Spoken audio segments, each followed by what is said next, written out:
Learn how to troubleshoot blue screen errors on your MSI PRO All-in-One PC with easy to follow Windows repair techniques. This tutorial helps resolve common crash issues quick. So while you're performing updates, you're getting an IRQR not less or equal message, K-mode exception not handled, kernel data in-page error. A lot of errors pertain to this problem, and we're going to go ahead and jump into what should hopefully be a pretty straightforward process, guys. And we're going to go ahead and jump right into it. So first thing I'd recommend doing would be to actually go ahead and boot to the troubleshooting utility on Windows 11.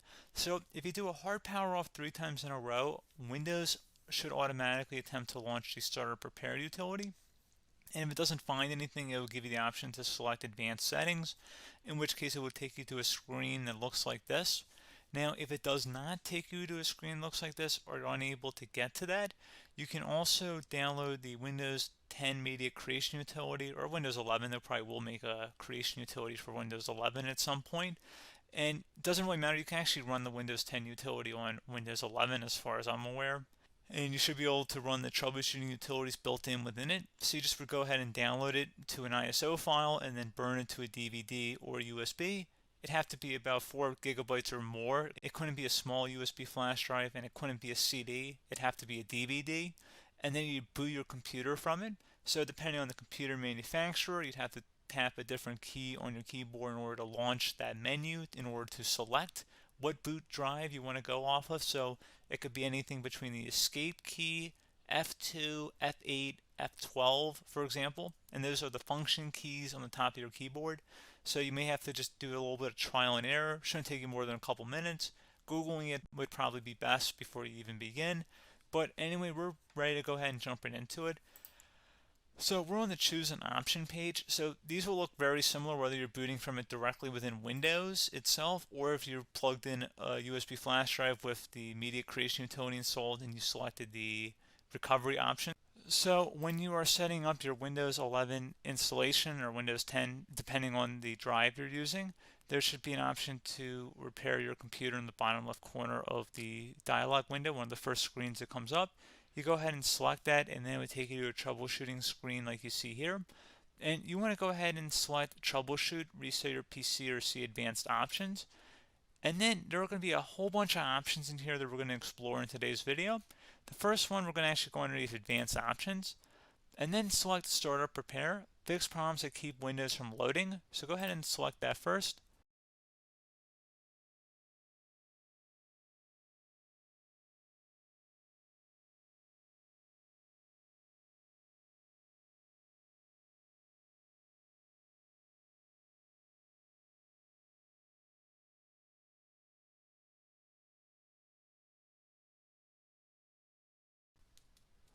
Okay, so you can see it could not repair our PC. That was our first option we could try.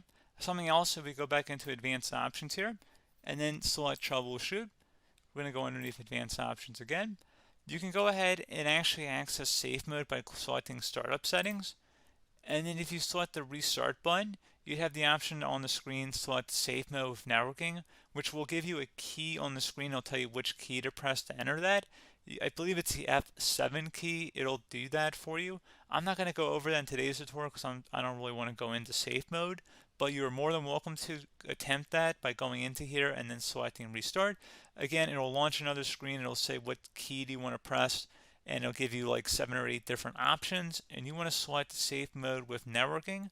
There's also an option for a command prompt too, but that's going to be something we're going to cover later in this video, and we don't even have to go through that in order to access it. So that's why I'm not going to really push for that, because unless you know exactly what's causing the problem, you probably don't need to go into safe mode. Unless you're trying to recover files, in which case then you definitely can go into safe mode, but we're trying to actually recover our computer here. So I hope that makes sense. Something else we can also try here as well would be to uninstall updates, remove recently installed quality or feature updates from Windows. So if you go ahead and select that, you can uninstall the latest quality updates, which generally is the more day-to-day updates. Feature updates are the less regularly released ones, like the big ones. I would equate it to service packs in like Windows 7 and Windows Vista and Windows XP. So larger updates that occur once or twice a year at most.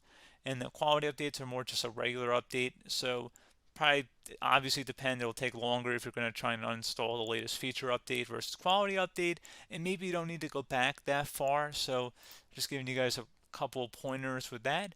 Something else you can also look at here, and we're going to jump into the command prompt in a little bit, but you can select System Restore, which will use a restore point recorded on your PC to restore Windows. And this is something I would highly recommend here, guys. So select Next. Assuming you have a restore point saved on your computer, you go ahead and select the most recently created one, and you'll select Next, and then you'll select the drive. You shouldn't actually have to select the drive. You can scan for affected programs, but we're going to keep it all default here, and then we're going to select Finish. So once started, System Restore cannot be interrupted. Do you want to continue? I think we're going to select yes. I don't think we have anything better to do on our computer right now, so just give it a moment here to initialize. It will take a couple minutes to run, obviously depending on how large your hard drive is and how much is saved on the System Restore point. So just give it a couple minutes here.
Okay, so you can see System Restore completed successfully. The system has been restored. Your documents have not been affected. Click the restart button to restart your computer. Go ahead and select Restart.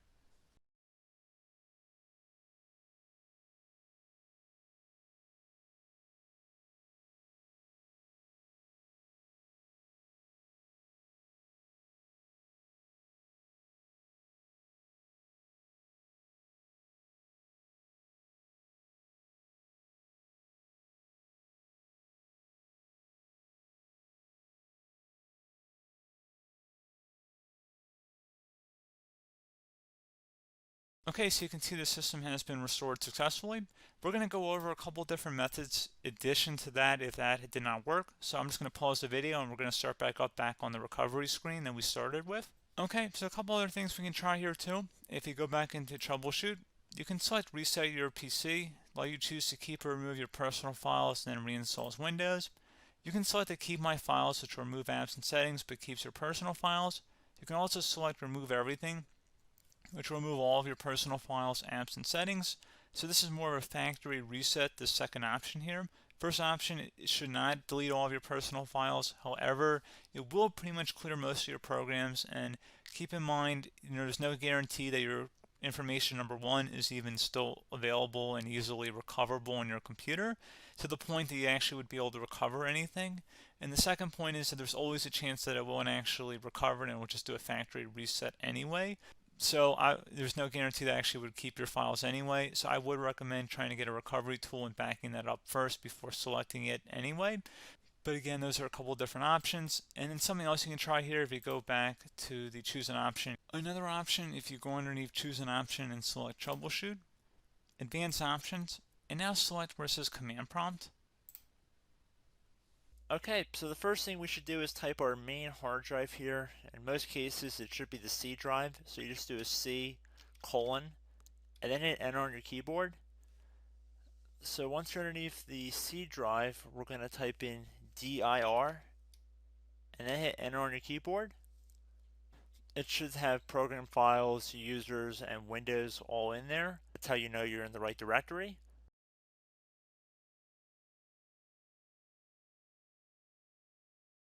In some cases, it might be the D drive as well, so just keep that in mind.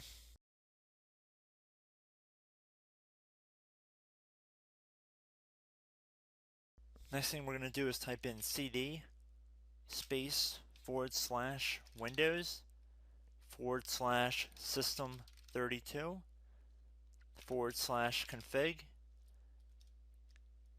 and then you're going to hit enter on your keyboard.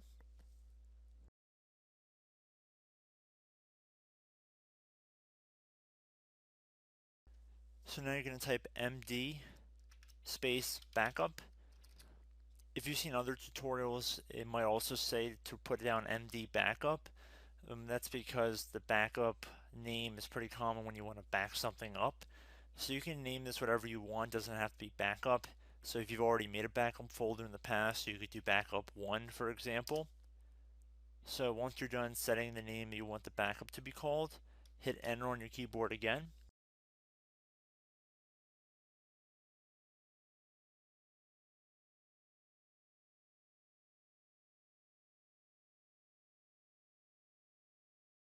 At this point you want to type copy, C-O-P-Y, space, then you want to do the star symbol above the 8 key, then do a period or a dot, whatever you want to call it, then another star sign, and then another space, and then type backup, and then hit enter on your keyboard.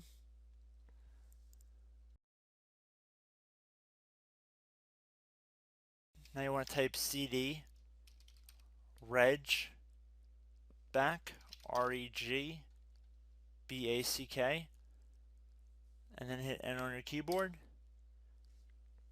So now that we are under the reg back, so now you want to type dir again, and then hit enter.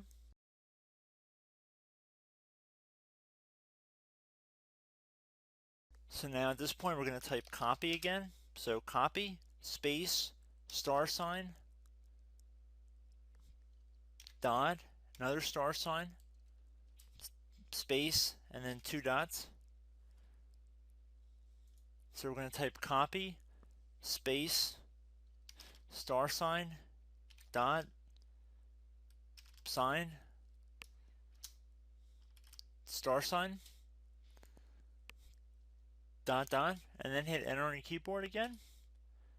So for overwrite, you want to overwrite all. So type A on your keyboard, so capital A, and then hit enter on your keyboard.